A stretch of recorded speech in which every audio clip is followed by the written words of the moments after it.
barley water. Anything else? What's your influence? Okay, another video. Now, as you know, the name, the Tommy Robinson name, is obviously not the character's real name. As we know, it's absolutely loaded with code of all type of things, you know, from black civil rights via that book, you know, that book, you know, forget exactly what it's called now, right, but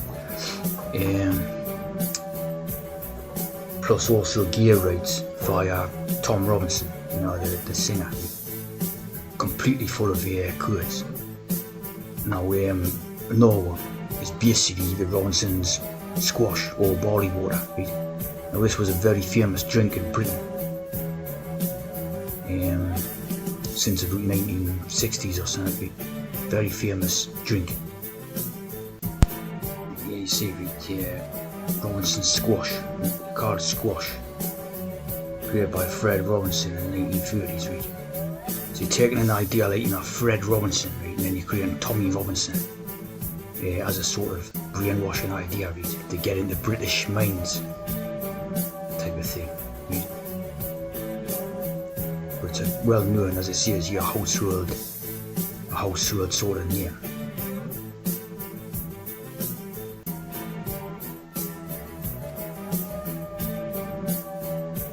And it was very famous on the Wimbledon tennis tournament, you know, when they used to show it up. And quite a lot of people used to watch it type of thing, you know, even people who didn't play tennis type of thing, you know, like poor people and that, they used to watch that. And you would always have the sponsorship by these Robinson. So it's a very well known name, right?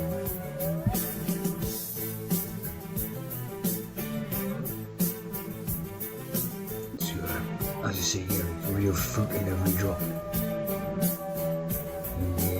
Squash, right?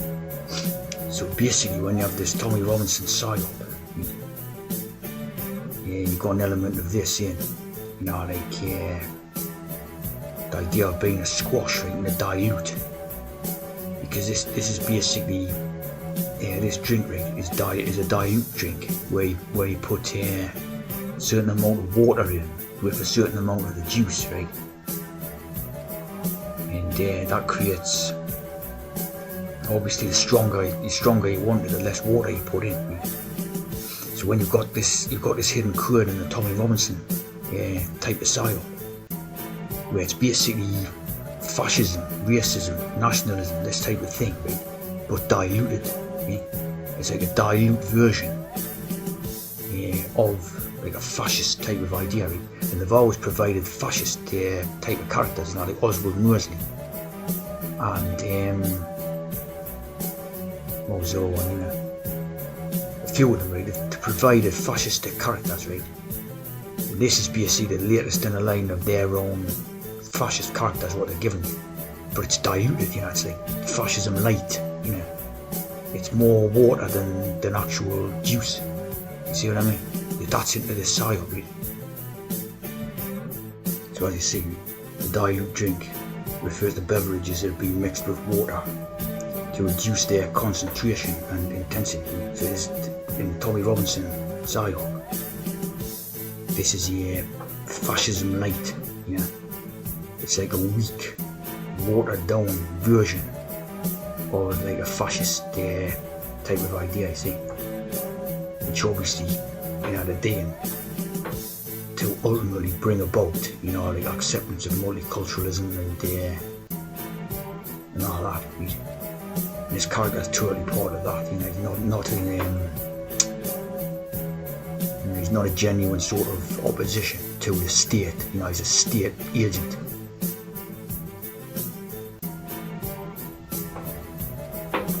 You see, he's a mixer, you know, right?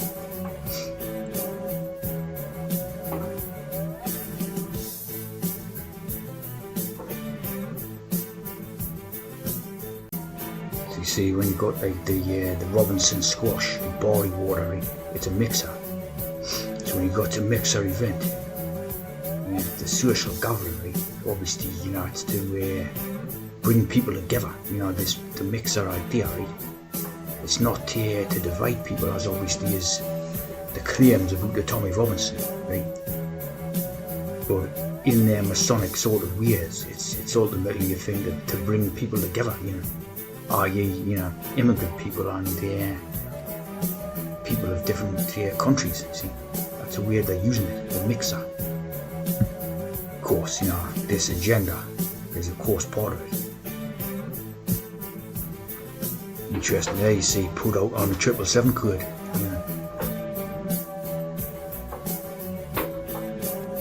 Of course, when you have the Tommy, and of course Thomas is one of the biblical characters, really, known for his struggle with doubts and his eventual acceptance. See, so it's like they've got a doubting Thomas figure who's against, in a way, up to an extent.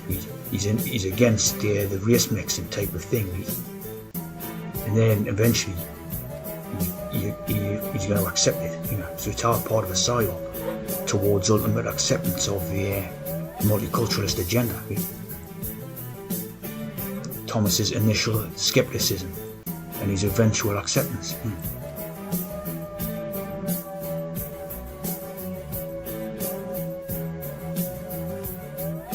So, as I say, everything about the Robinson character, is a dilute, and eventually, see, it's to dilute the nationalistic sentiment of the British people, and squash it, to basically quash, like when you have that idea of quash a rebellion type of thing, And everything about this Robinson character is basically in a contradiction, So, for example, he's against Muslimism, but he's not against Hindu and Sikh, So he's not against actual racial groups taking over Britain, see?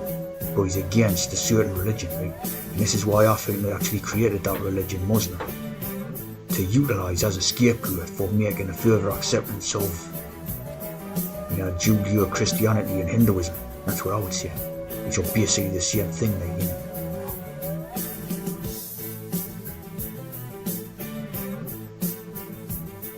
It's totally contradictory, He's not against the race, but he's against the religion. Of course, a religion is like pie in the sky, you know what I mean? So basically, using the juice metaphor, you have the phrase weak as water, And like I say about that juice, if you put too much water in it, you basically get a glass of weak water, It was always the main thing about those juice, them squashes and all that, And here you see the Robinson squash, To put down or suppress, completely quell, subdue.